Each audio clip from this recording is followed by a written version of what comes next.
Hello everybody, welcome to my YouTube channel, Homoeopathy Super Sessions by Dr. Jarvis. Today I'll be in the last chapters of Ortega's book, chapter 16 to 18, a brief summary. Well, chapter 16, the doctrine of miasm as it relates to gender human problems. So let us see how the miasms are related to the gender human problems. The confrontation in society are caused due to the miasms. So whatever interaction is there in society, or whatever confrontation is there in the society with other people, it is because of the miasms present. Sura generates contrariness in thinking, not the constructive feeling of brotherhood, which a healthy mind should feel, but lack of confidence, selfishness, and envy. So in Sura, you will get not the constructive feeling of brotherhood, but you will get a lack of confidence, you will get selfishness or envy. Psychosis increases covetousness without respect for the right of others. Syphilis excites and unleashes man's destructive capacity to pursue ignoble aims. Sura fills the individual with fear and when accentuated in the dominant or governing group. It turns it into lack of confidence in others and criminal prejudice against them. Rather, the comprehension, the understanding, and the sincere fraternity, which should be the fundamental human condition in the absence of Sura. Psychosis moves these directions nuclei to acquisition into an exaggerated degree, not the simple satisfaction of necessities, but greatly exceeding that, even the price of scarcity and determined to others. Syphilis causes an outpouring of passion, the accumulation of unwholesome spiritual preparation of the soric and psychotic love turned into hate and preservation into destruction. So again, he's telling you out here what would be the or in what way the Sora, psychotic, and the syphilitic patient would be reflected. Next chapter, chapter 17, summary of conclusions. 3 points are given. Number 1, all the therapeutic action must be found in the curative power of nature. That is the vis medicated nature of Hippocrates. So, or whatever therapeutic action is there, it has to be found in nature. That is the vis medicatrix nature. That let nature heal the disease. So let the disease be in nature's lab and nature will heal it. This is the power that gives from to and cures illness. So this is the power in which the illness will be generated as well as it will be cured. The wisest physician is the one who makes himself the loyal and responsive servant of the vis medicatrix nature. So a wise physician would be one who would go along with nature and not against nature. Second, the miasm must be understood in its broadest sense as the true chronic disease. So whatever miasm is there, naturally, in a very broad sense, you have to take it as a true miasmatic chronic disease. Predisposing conditions or morbid constitutional state, which will unfailingly give rise to the different illnesses of mankind. So the predisposing conditions or whatever morbid or abnormal constitutional state is there, that will give rise to the different illness of the mankind. Whether of deficiency, excess, or perversion, recognizable in the organic alteration as in the mental and the emotional sphere. So whether it is an action of deficiency or excess or perversion, or namely the Sura, psychotic, and the syphilitic miasm, whatever is there, we are getting symptoms which are recognizable both at the mental and physical level. Third, all acute illness must be recognized and treated as efforts or organic nature responding to the stimulation of the patient's miasm by the various ambient and determining causes. So all acute illnesses must be treated because of an acute miasm and their causes should be determined. Such an approach will permit the homeopathic physician to assist efficiently in eliminating a large part of the induced miasmatic burden by applying the true similinum corresponding precisely to the production of symptoms which are the manifestation of the dominant miasm. So whatever dominant miasm is there in an acute illness, You have to take that, you have to find out the C minimum according to the totality, and you have to give it to the patient, and the patient will be cured. Chapter 18, Technique of Applying the Hahnemannian Miasmatic Doctrine. Homeopathy is not just a new therapeutic system or distinct curative method.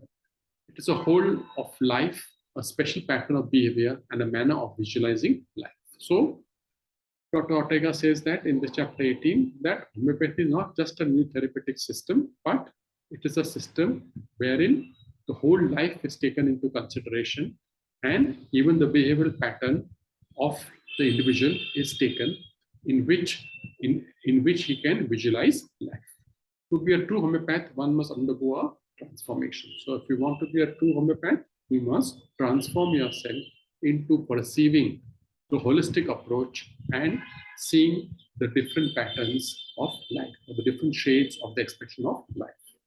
This starts with adaptation of new approach to life, accepting as the ultimate purpose and orientation towards our fellow humans. So if you want to be a true homeopath, you must start off with to have a new approach to life. So adapt yourself with this new approach to life and orient ourselves as well as the fellow human beings. The application of the homeopathic doctrine of miasm should not just cover the individual, but principally society and the human species as a whole. So the doctrine of miasm not only covers up the individual, but also the people in the society, or on a very broader level, the whole human species. Now the procedures.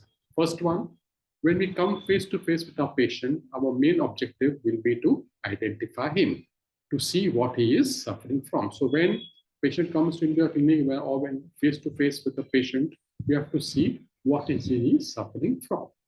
This will attain the true empathy, interpretation of each by the other, a true emotional union of vision of two beings. So when you identify by the way of the case taking or in interview, there will be a true empathy. Empathy meaning great respect or feeling of the suffering from the other persons.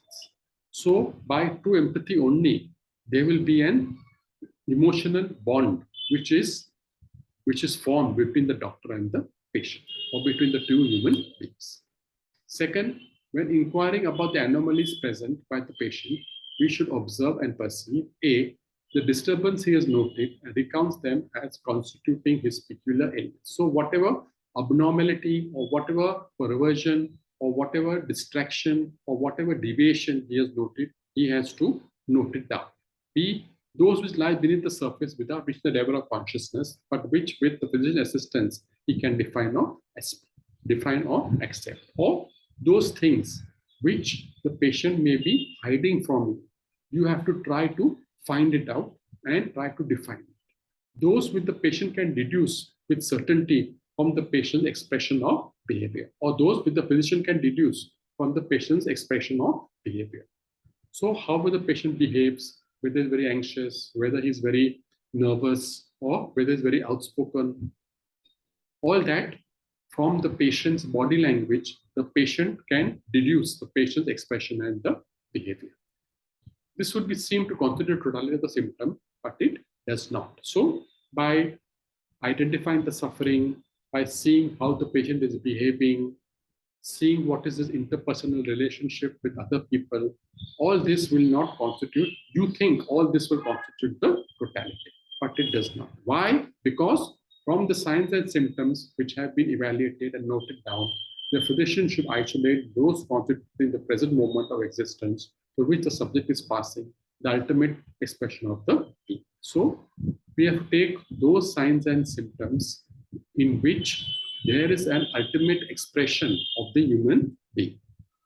To attain the true totality of symptoms, we should extend the procedures to encompass A, to antecedents showing evidence of a relationship with the present syndrome or pathology. So whatever things are preceding or showing evidence of a relationship to the present pathology or the present disease of the patient, all predisposing factors in the patient's surrounding, as well as those deriving from temperament or constitution, These be the necessary causes of the particular anomalous configuration of patient's existence, that is his illness. So all the predisposing causes, right from his temperament or from his constitution or how the patient behaves, all that has to be taken into consideration. That means what? Whatever deviation is there in the illness. Such knowledge is deduced from our familiarity with human beings in general, as well as the given patient's particular mode of expression. So you have to have a good knowledge of the human being as well as the patient's peculiar expressions. Third, then we must focus on the predisposing factors in the given individual and the way he has reacted to them. This is accomplished by analyzing his biopathography and recognizing his conscious pathological response to the numerous stimulus in the surroundings. So you have to see what predisposing factors are there and how he has reacted to them, or what is his reaction towards the environment. This is precisely the domain of the miasms, with the deficiency, excess, perversion of the different planes. So basically, you have to identify the domain of the miasm or the miasm. It could be a deficiency, it could be an excess, it could be a perversion, or blends being different combinations and permutations. We recognize sora characterized by deficiency. Psychosis will make its presence felt by ostentation. Syphilis characterized by degeneration represents an involution which is equivalent to repulsion and destruction of mind as well as of the organ. So in syphilis, as I told you also in the previous video, that there is destruction at the level of the mind and as well as of the body. The miasms correspond to red color of blood and of consuming fire. So the syphilitic miasm, it corresponds to the color of red color of blood or of consuming fire. You will also recognize symptoms resulting from therapeutic interference, which also constitute through the pseudo-miasm. So we will also recognize symptoms resulting from the therapeutic interference. So whatever therapeutic interference we are giving the patient, or whatever medicines we are giving the patient, and as a result of which whatever symptoms are coming out, they could be also the true pseudo-miasms. Such symptoms must be treated as an artery-nosological picture to be antidoted or neutralized. So if the patient is sensitive and he will prove the remedy, or those symptoms which are there, which he has never experienced in his life, they come up, that shows that the patient is sensitive and he is also proving the remedy. It may also mean that the remedy given is not correct or not completely the similar. So such symptoms must be treated as an artery-nosological picture to be antidoted or neutralized for the medicine or series of medicine. So immediately identify and antidote the medicine, either by giving one medicine or by giving a series of medicine. Represent those symptoms or else need to be considered if they are not done. So whatever symptoms are there which need to be antidoted, you can do it with the help of one medicine or a series of medicine. By proceeding in this way, we achieve the following result. Number one, by perceiving the most persistent characteristic of the individual, we recognize what kind of entity he would be in health. So once you know the characteristic feature or the typology of the patient, we would come to know how he would react in health. And second, also the sickness or deformance he has undergone. And not only that, but you will also be able to identify that whatever symptom, also you'll be able to identify the symptoms in sickness. That is, those to the latent miasmatic state, which has been able in part to compensate, and those which led it to perceive the anomaly and which give rise to conscious suffering, those are due to activation of the miasm. So in short, it can be because of the latent miasms or the latent miasms which are then activated. Syndromes of sickness which have occurred in succession in the patients and represent merely suppressed episodes of the underlying illness. Or you may also get sickness which comes one after the another because of these suppressive episodes. In this way, we arrive at a truly integral understanding of the humans, who is our fellow sufferer, and of his individuality or profound essentially, which is compelled to express itself defectively due to the miasm. So by this way, or by seeing the miasmatic activity in the human being, we can come to know what the patient is going to suffer from or what he is suffering from. Using all this easily demonstrable knowledge about the human being, we must necessarily proceed to an analysis of a society in the present as well as in various stages which he has passed. So not only that, not only we must see the sufferings of the patient, but also his interaction with the society. In this way, we clearly and certainly what constitutes a collective miasm dominating any human group or nation, as well as the rules, philosophies, politics, and collective activity. So, by this way, you can judge the miasmatic activity in a better fashion. History is the product of biopathography of the most prominent humans in the historical period. So, history is nothing a collection of the most prominent humans in that particular historical period, spread by contagion through massive predisposition in that historical period. So even a contagion can be spread through the predisposition in that particular historical period. Spread by contagion through miasmatic predisposition in the same way the action of microbes is affected. So even the spread of contagion can be done through the miasmatic predisposition. The homeopath must be a true physician, and the true physician must understand the true ultimate end of therapeutic action. So the homeopathic physician is a true physician who understands the complete action of the therapeutics which he is doing. This should never end with elevation of an individual suffering, but must represent the attainment of his genuine expression and integral rectification, freeing him as much as possible from the miasmatic burden or load. So he should not only elevate the individual suffering, but he must also elevate the miasmatic load. To act otherwise is a crime against humanity. But if you do not elevate the miasmatic load, then you are doing a crime against humanity. So you not only have to reduce the symptoms of the patient or to modify the symptoms of the patient, but you also have to treat the miasmatic burden.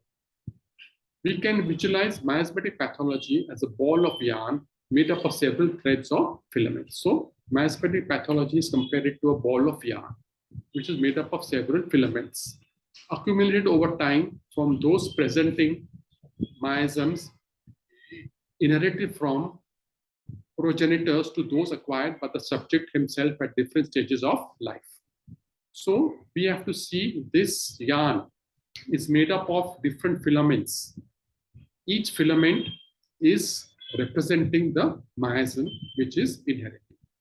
In generic man, that is the human species, as an individual or in our patient especially, we always find an underlying stratum, the threads of filaments corresponding to sora with its shades of blue. So in the generic man, that is whatever hereditary diseases are there, we can see the miasms present. These miasms can be compared to the threads or the filaments which correspond to sora, which is blue in color. That is why Hahnemann rightly pointed out that in every chronic illness, therapeutic action must ultimately be directed at sora for true cures to be achieved. So therefore, Hahnemann correctly pointed out that if you want a radical cure to take place, your cure should be directed towards the miasm of sora. The correct prescription will eliminate the threads of the ball one by one, which is also absolute accordance with the Hering's law of cure. So by this fashion, you will be able to eliminate the threads of the ball one by one, and also the disease will disappear according to the Hering's law of cure. When we have completed our integrated homeopathic clinical workup of the patient, we have symptoms which are definite, verified, and put in order, in proper order, constitute the whole of the patient anomaly, that which is to be cured in him. Paragraph 3 of the organ. So we have to identify what is wrong with the patient, what symptoms are there which constitutes the whole. In the acute case, the symptoms which bother the patient are the most of the most grief are not always the most important. The principal symptom will be the most peculiar and characteristic symptom of the patient, not of the syndrome. So the principal symptom will be the most characteristic symptom of the patient and not of the disease.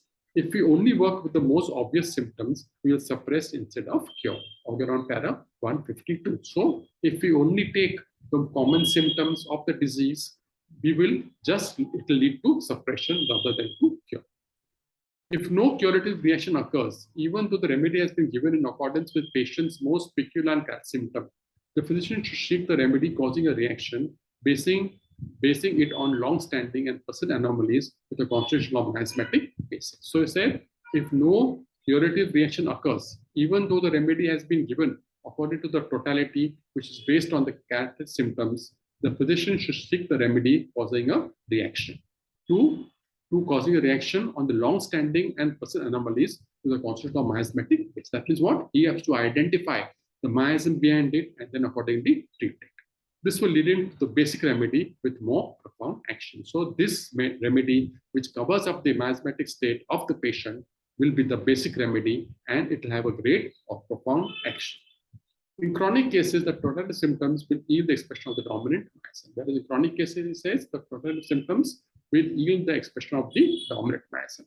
The simillimum will have to cover and eliminate the symptoms or that part of symptoms corresponding to the dominant miasm. So whatever simillimum you have found out, that has to cover the dominant miasm. The group of symptoms or part of symptoms which correspond to the next dominant miasm will remain as a residue. So if there are two miasms present in an individual, whichever miasm is more prominent, that drug has to be given. Whereas the next dominant miasm will remain as a residue.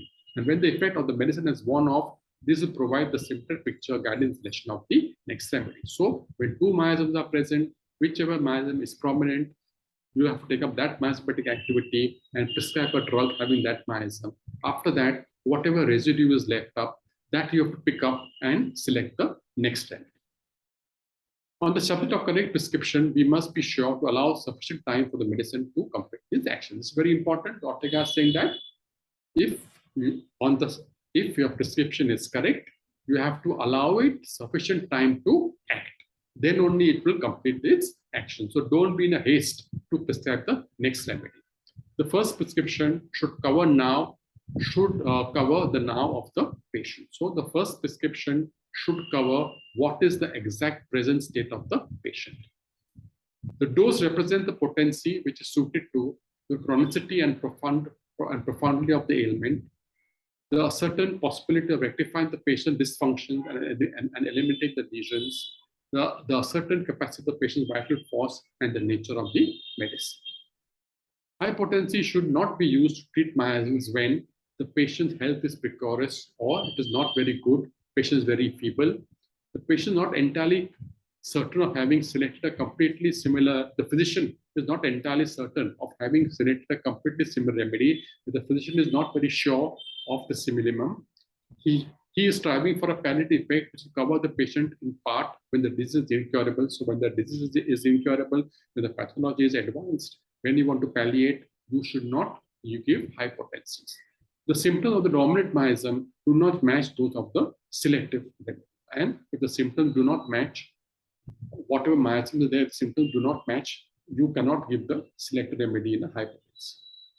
The general symptom of the patient, if well observed and evaluated, will corroborate this series of superimposed pathology layers which are to be eliminated by the necessary protective treatment. So whatever symptomatology is there and whatever pathology is there in the form of layers, that has to be eliminated.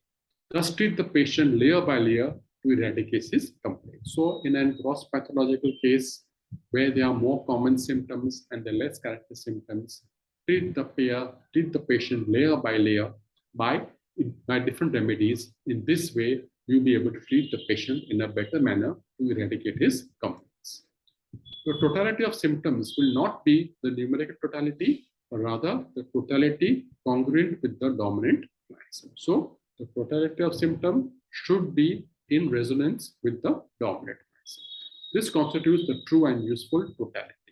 True because it is the existing moment which we must strive to reach in our patient, useful and because it is in our patient, and useful because it is the group of symptoms which points to the true simillimum. So why is it true and why is it useful? So it is true because whatever point in time, whatever symptoms are there at that point in time we are taking, and it is useful because we have found a group of symptoms which will point to the true simillimum. The biopathographic antecedents represents by the uh, by the by the by the totalities distinguished in the underlying symptomatic layers permit us to understand fully how the patient's pathology has been generated and formed, to prescribe an adequate course of psychotherapy for different stages of cure, and even to plan out the remedies which will be used later, since most of the time pathology originates in a psychoanalytic conflict in the patient. So you have to first out fully understand the patient's pathology. Not only that, also the psychopathology you have to see, or the psychotherapy you have to see, wherein different remedies will come out with the different pathologies. If we follow the profound thinking of Hahnemann as well as Kane, Allen, Hiningyo, G. Perez, Paschario, and other homeopathic thinkers, as well as Carroll, Jung, Stelkel, and many others with respect to medicine and entology, we acknowledge that, as already suggested in the first page of this book, the human being responds to a certain determinism of final cause, but we emphasize, as we have above, our understanding of these terms is not exactly identical with the meaning in philosophy. The homeopathic remedy, that is the true similism prescribed one after another through time, will effect liberalization of the essential nature of man and will reintegrate it into the homeostasis or harmony with the whole as well as with itself. So the correct homeopathic remedy will cause the homeostasis or will cause harmony in a disordered state. Therefore, homeopathy is the one only medicine of man in harmony with nature, which preserves everything created. So homeopathy is the only science whereby it works with nature, and harmony is preserved. The supreme and ultimate end of the true physician is to restore the human being to health, which is in the individual, equanimity, and species, the realization of man throughout all eternity. So our main aim is what? To restore the human being to health. So that's all. Hope you all like all the series of this video. Please do comment, like, and share my video. And also please do subscribe to my YouTube channel. Thank you.